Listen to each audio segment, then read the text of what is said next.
Cows on grass are actually, they actually fix garbage. No more monkeys jumping on a couch.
Why am I not getting that? You like it?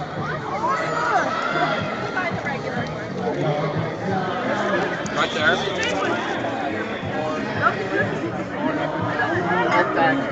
And soy, and that would be fun.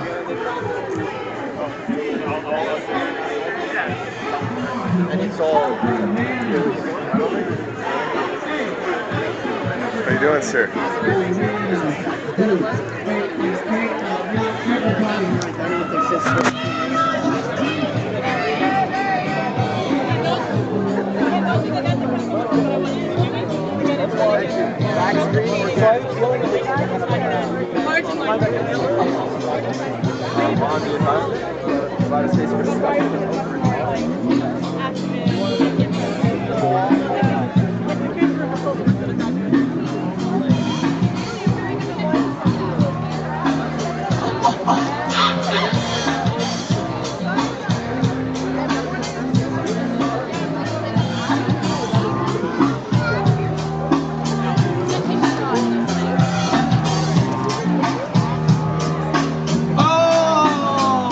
Talking about one little monkey jumping on the bed, fell off, he bumped his head.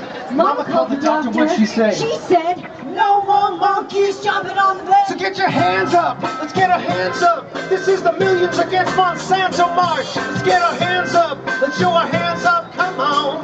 Just like this, people, come on, get them up, come on. Get them up, get them up, get them up, get them up, get them up, get them up. Come on, we are the Monkey Bunch from Parkdale, we thank you. Here's to the great afternoon. Here it is, here it is. Take an apple if you like. Here it is, here it is, here it is.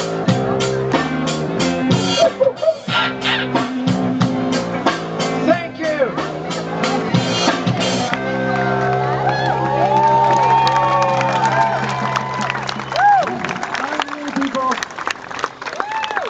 Can't go to seed.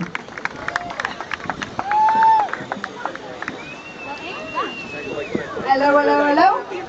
Well, I definitely am looking forward to the next speaker because really we do owe it all to the farmers. That's where our food is coming from.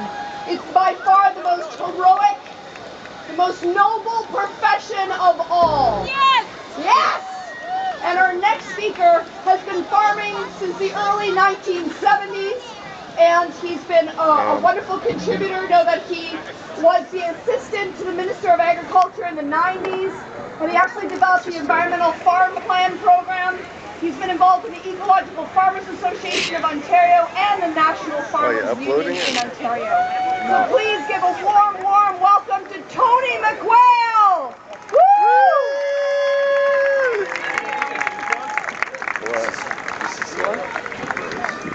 Why?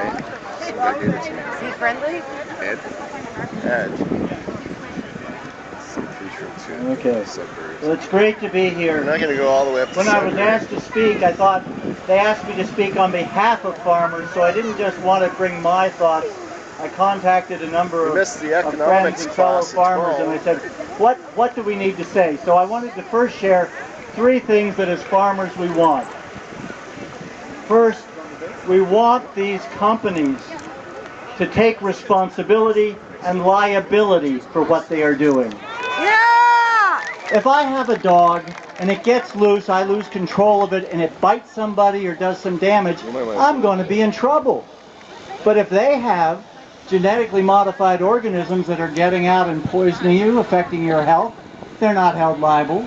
If they're getting out into the environment and causing disruption to the ecosystem, they're not held liable. And if they destroy the markets for organic food, we have no recourse. The victims are being made to pick up all the externalized costs while they pick up the profits. That is ridiculous, and we should be very angry about it.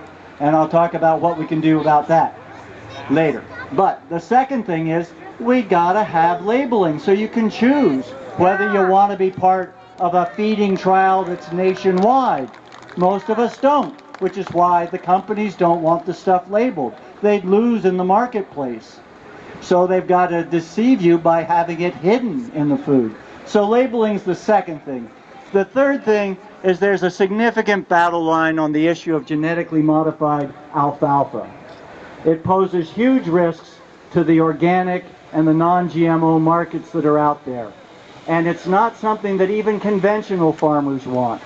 And certainly we don't want it, we don't need it, and we should be encouraging our politicians to say no. So that's the first side of what we want. But the hopeful thing I want to tell you today is that Monsanto is part of a failed paradigm. It's a paradigm that says we have to wage war on nature.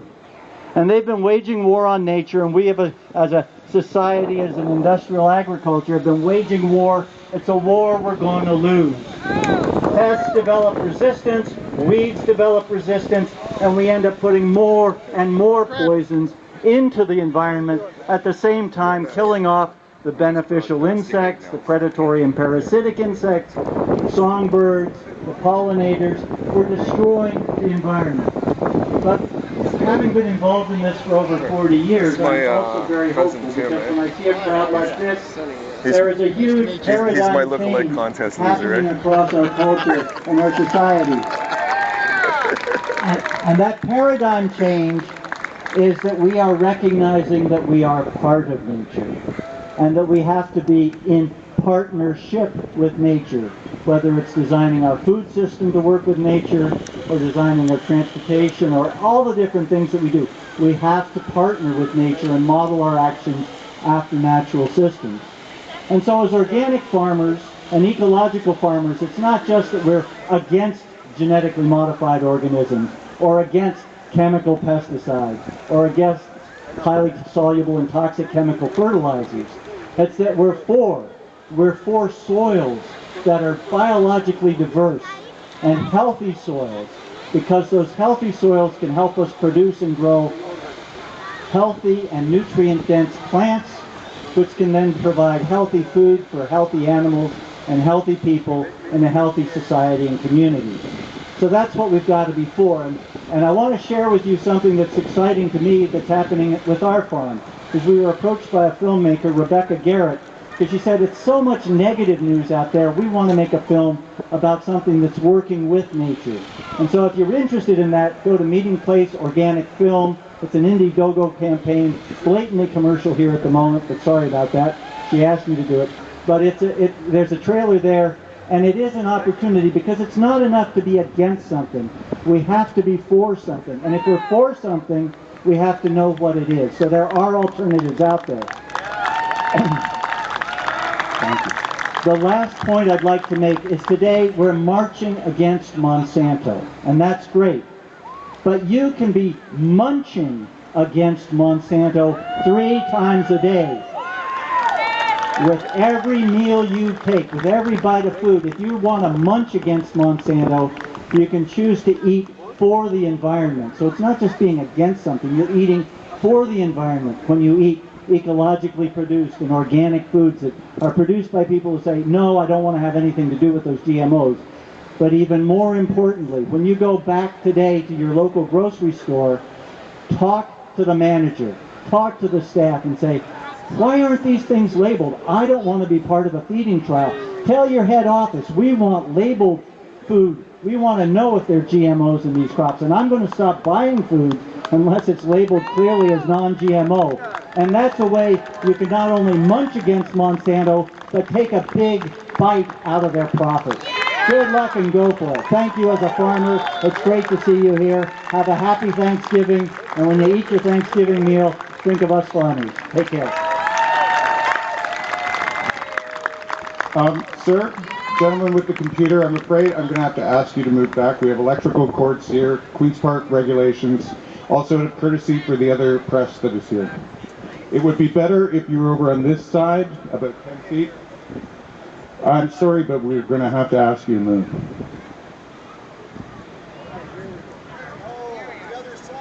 To the other side. Great. All right, I want to thank our incredible sponsors who've really helped out this. So many of the farmers that we are talking about today who are giving their lives to protect our seed supply, that work every day with their hands in the soil. I want to thank Harmony Organic Milk. I want to thank Fiesta Farms. I want to thank the Sweet Potato. I definitely want to thank Front Door Organics. FrontDoorOrganics.com. Please enjoy these gorgeous apples that are not genetically modified. And keep in mind that GMO apples are coming down the pipeline. Whoa! Why are they genetically modifying apples? Because they don't want them to brown. Little do we know there is nature's solution. Not only is there lemon juice, there is also something called the ambrosia apple that doesn't brown naturally. So why do we need it? We'll definitely send it back to them. I want to also thank Phil Singer's Organic Cider, Shaw Bread Company, Cujo Organic Juice, Tanaka Kombucha. Go enjoy your beautiful kombucha. Our Mama Earth Organics, Urban Harvest, Nature's Path Organic Foods, The Big Carrot, Natural Food Market, woo! Marigon Crackers, and Square Snacks. So thank you so much to all those amazing folk. Now on to more fun. Our next guest is a DJ on 106.5 Voices Radio here in Toronto. He's a Canadian award-winning songwriter, and he began his career as a teenager. And I think this is fantastic. His music is described as baby-making music, organic baby-making music.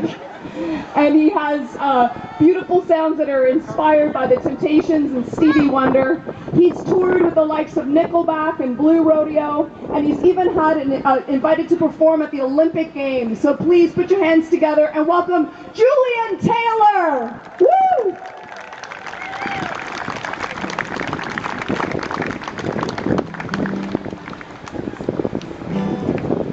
Hi everybody.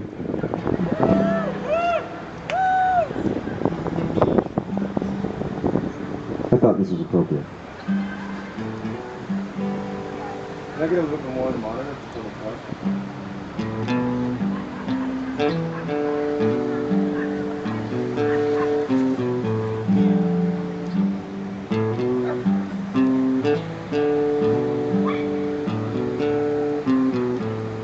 For pirates, yes, they rob. So they come a merchant ships. Minutes after they took us from their bottomless pit, but my hands were made strong by the hands of the Almighty. They devoured in this generation triumphantly. Won't you help to sing these songs of freedom? 'Cause all I ever had, redemption songs. Emancipate yourself from mental slavery. None but ourselves can free our minds. Have no fear for atomic energy, 'cause none of them can stop the time. How long shall they kill our prophets while we stand aside and look. Some say it's just a part of it. We've got to fulfill the book. Won't you help to sing these songs of freedom? It's all I ever had. Redemption songs, redemption songs.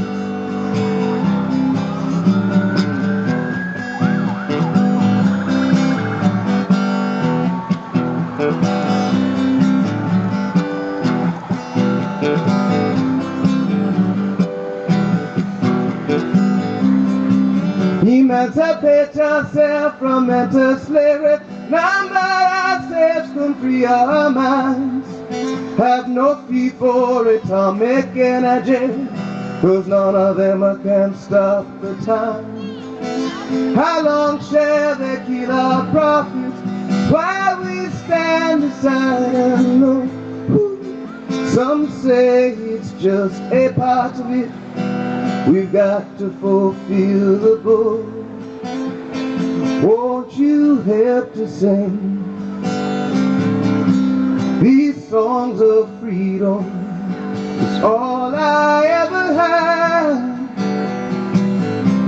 Redemption songs, redemption songs, these songs of freedom. Thank you very much.